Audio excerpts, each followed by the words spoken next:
Good morning guys! So ayan, for today's video, atok pa yan. Magluluto tayo ng, ito na maikot na yung karte. Broccoli with tofu. So ito yung mga ingredients natin.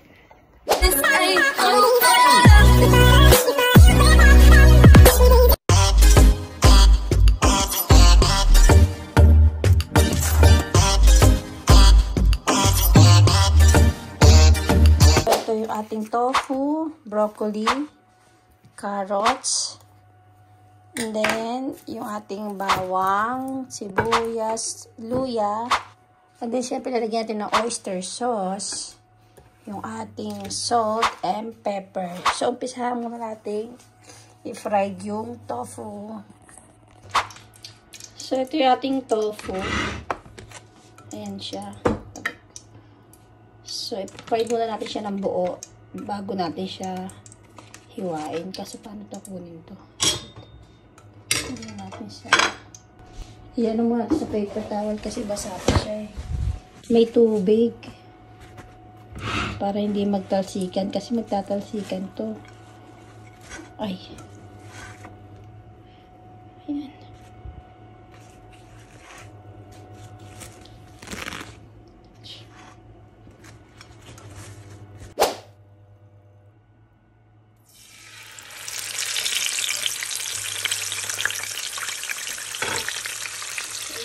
Natin dyan. Habang i-fry natin yung ating tofu, hihiwain ko na muna itong mga ingredients natin.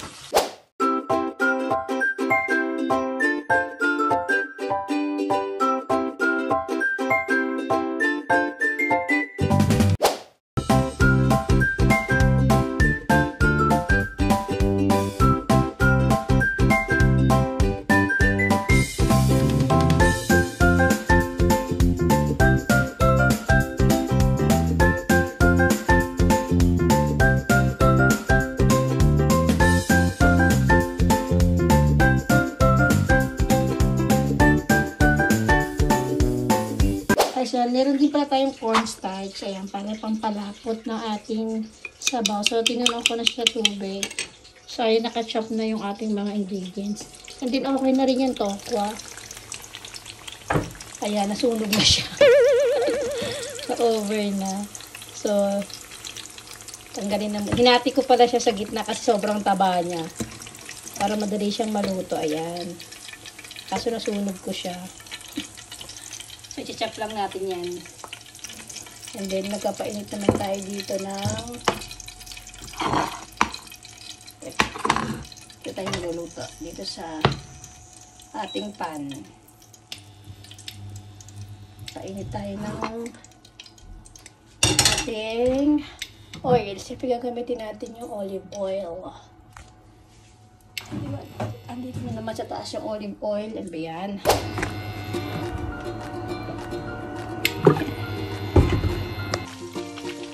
So, yan, mainit na yung pan natin. Nilagay na natin ang ating bawang.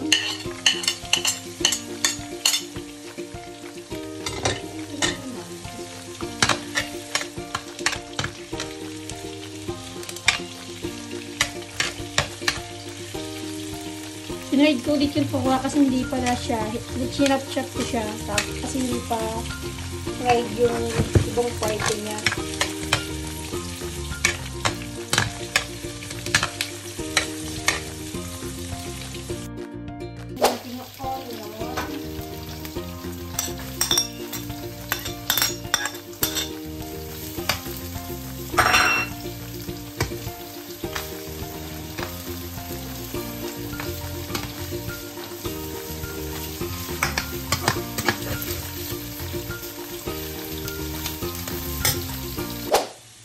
So, luto na yung onion. Sabay na natin yung naglagay ako ng onting ginger. Kita ko lang naman kay panlasang Pinoy. Naglagay siya ng onting ginger. Yan.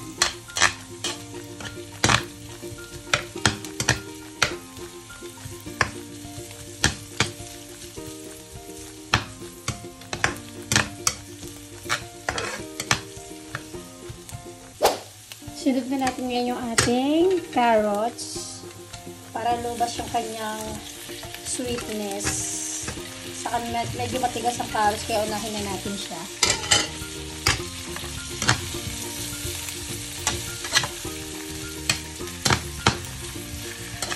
Hinati ko lang siya, hiniwa ko lang siya ng paganyan. Pero kahit ano namang hati, kahit anong hiwa, okay na.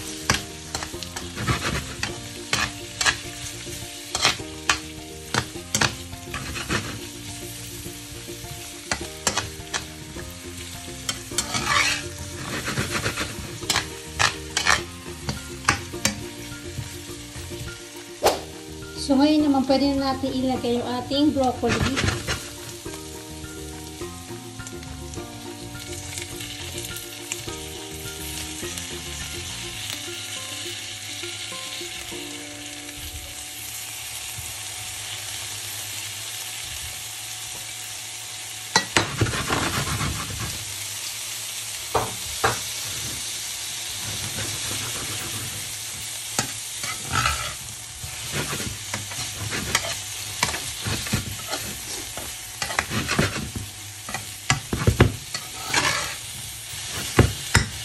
Titimplahan na natin siya ng oyster sauce.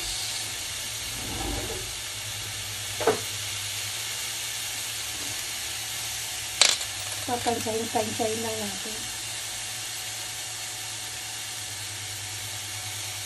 1 tablespoon. And then yung ating soy sauce.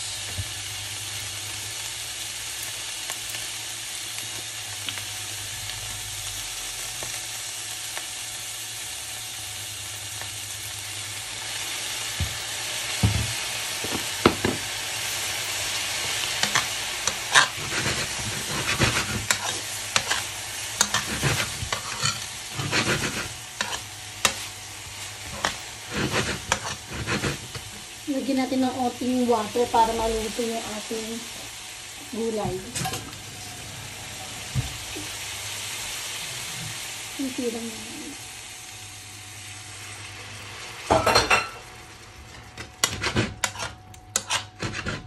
Pwede na rin sa inyo kung gusto nyo meron siyang sabaw. Pero ano lang, para maluto lang yung ating vegetable.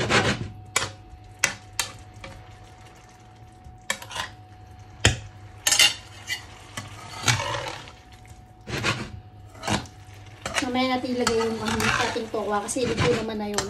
Importante maluto itong ating vegetable.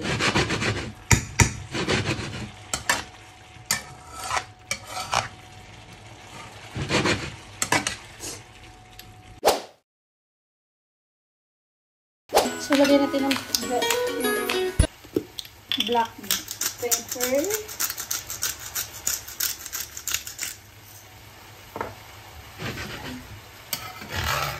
Ayoko na ma-overcook itong ating vegetable.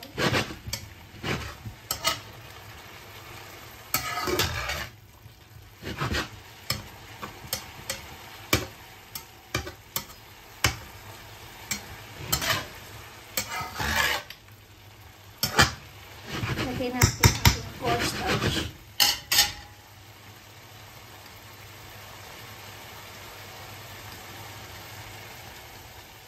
Maulog na siya.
konti lang naman sa bangit ito, nakalagay, nakaanap ng kay ano. Pero ito magkasama yan? Oo. Luto yan. Luto na yan eh. Naano ko lang yung broccoli, baka matigas pa eh.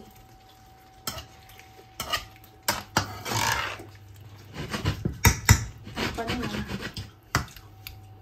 Lagay na. Mukhang matigas pa yung broccoli. Kaya nga.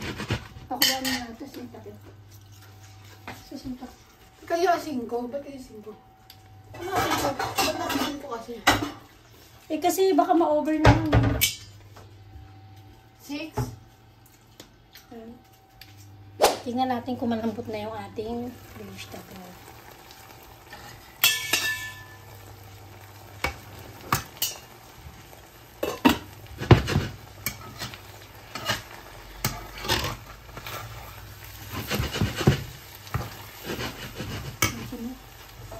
Lumabi masyado yata yung aking cornstarch. Share siya na. Lagyan na natin yung tofu. Lambot na kaya ito?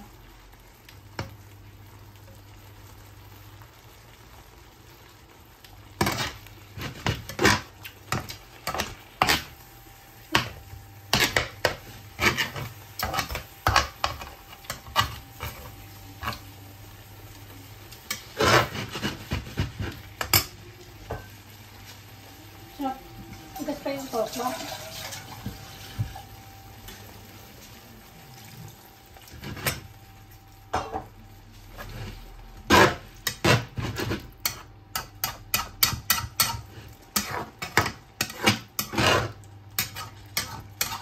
Masarap na kapag may oyster. Dagdagan natin yung oyster sauce. Kasi nagdagdag tayo ng tubig.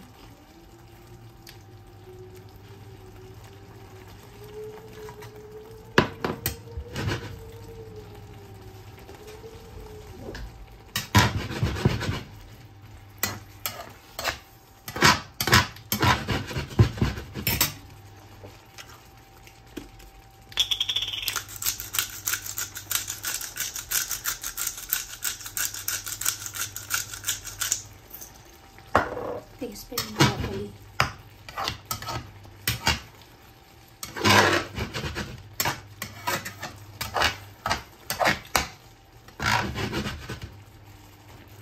Tigas pa yung broccoli natin.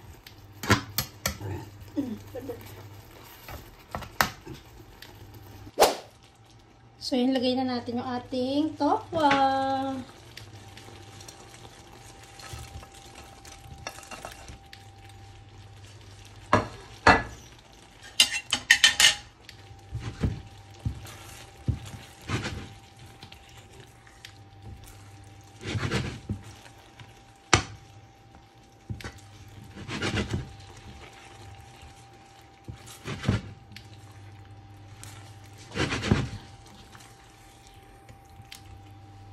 So, ito na, dan ang aming, ano tawag dito? Sweet.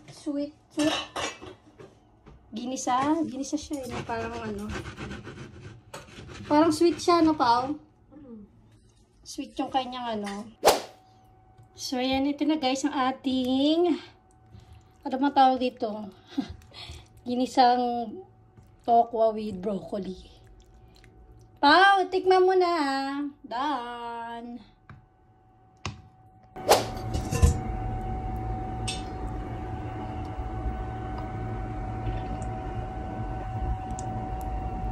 Ayan, tapos na yung ating broccoli with tofu.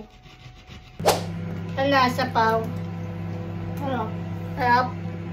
Kap-kap. Ay, no. Tikman na natin yung sauce. Ang sarap siya, no? Wala lang siya sa ano, alat. Lagyan ng asin. Okay mo. Huwag na. Sandokan mo. Asin pa, nandok mo. Ang sabi sa'yo na over na agad yung ano eh. Masarap yung sandok ko. Ito. O yung may ano. Ay.